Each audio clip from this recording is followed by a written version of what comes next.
Yes. So ayan o.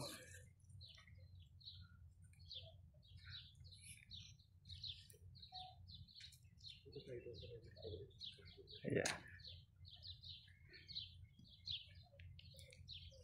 Ito po ay nursery dito sa isang farm. So ito po yung kanilang mga halaman.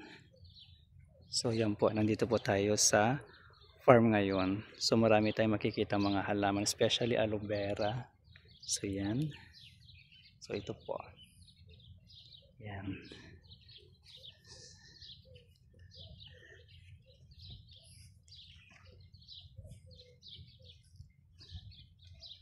Yan. This is aloe vera plant. So ito. And the rest is this. Yan. So ito po ay cactus. Ayan. Here. So ayan po. Kita natin. Both side. So ayan.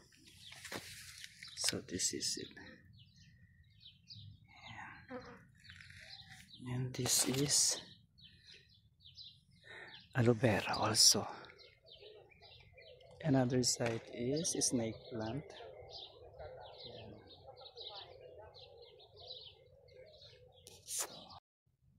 And here side is wow. See, ganda. So lahat po dito ay sa nursery.